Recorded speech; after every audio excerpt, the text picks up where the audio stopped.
Hai, halo, apa kabar adik-adik? Balik lagi sama kakak Sofi Mutia. Pada kesempatan kali ini kita akan belajar tema 3, subtema 3, pembelajaran yang pertama. Yuk kita mulai pembelajarannya. Subtema 3, ayo menjadi penemu. Kita sudah mempelajari tokoh-tokoh dunia dengan penemuannya. Lalu sikap seperti apakah yang harus dimiliki untuk menjadi seorang penemu? Ayo kita belajar dari Pak Habibie. Ayo membaca.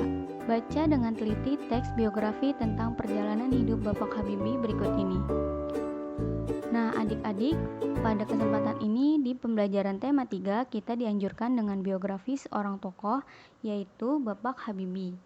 Dan di buku adik-adik sudah ada teks biografi Bapak Habibie yang menceritakan tentang disiplin dan kerja keras awal dari sebuah inovasi yang cemerlang.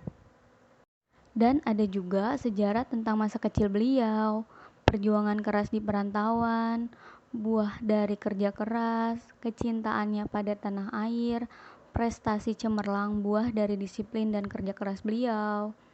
Nah, Bapak Habibie juga sering disebut dengan panggilan Bapak Teknologi Indonesia. Itu dia teks biografi tentang Bapak Habibie. Kalian baca lagi dengan teliti, simak baik-baik. Lalu, kakak ada tugas buat adik-adik. Jawablah pertanyaan berikut. Yang pertama, apa topik masalah dari teks tersebut? Yang kedua, apakah teks tersebut adalah jenis teks eksklamasi ilmiah? Jelaskan dan berikan contoh. Yang terakhir, apa pesan yang ingin disampaikan penulis melalui teks berikut? Kita lanjut lagi ke materi berikutnya. Nah, setelah kalian baca tadi teks biografi tentang Bapak Habibie, kalian pasti udah kenal dong siapa itu Bapak Habibie. Bapak Habibie dengan penemuannya telah memberikan manfaat yang cukup besar terhadap dunia transportasi, khususnya pada transportasi udara. Bagaimana pengaruh alat transportasi terhadap kehidupan ekonomi masyarakat di Indonesia? Amati proses distribusi dalam kegiatan ekonomi berikut ini. Tahapan-tahapan dalam saluran distribusi. Yang pertama, produsen. Produsen adalah pemilik merek dari produk yang telah diproduksinya yang kemudian dijual kembali kepada perusahaan distributor. Yang kedua, distributor. Distributor adalah pihak yang melakukan aktivitas pembelian produk atau barang langsung dari produsen lantas menjualnya kembali kepada toko secara retail. Biasanya, distributor akan mendapatkan harga jauh lebih murah dibandingkan level saluran distribusi lainnya karena membeli barang dalam jumlah yang cukup besar. Yang ketiga adalah subdistributor.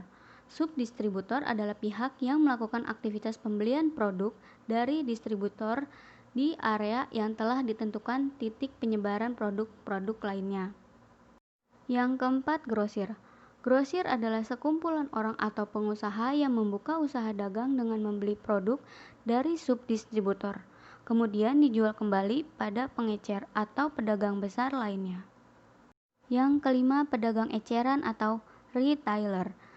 Pedagang eceran atau retailer adalah individu yang melakukan kegiatan jual beli kepada konsumen untuk digunakan langsung dan tidak untuk dijual kembali.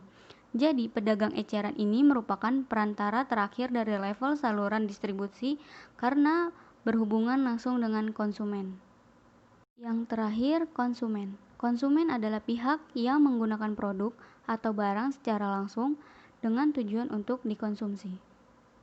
Tugas untuk adik-adik yaitu buatlah satu cerita proses perjalanan suatu benda yang dijual di sekitar lingkungan rumah kalian, yaitu dari benda tersebut dihasilkan, diserahkan hingga sampai pada diri kalian.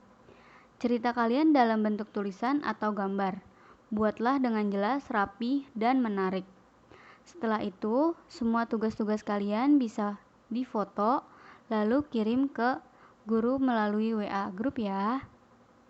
Baik adik-adik, demikian video pembelajaran tema 3, subtema 3, pembelajaran 1. Semoga dapat dipahami oleh adik-adik. Kalau masih kurang bisa tanya langsung ke kakak ya.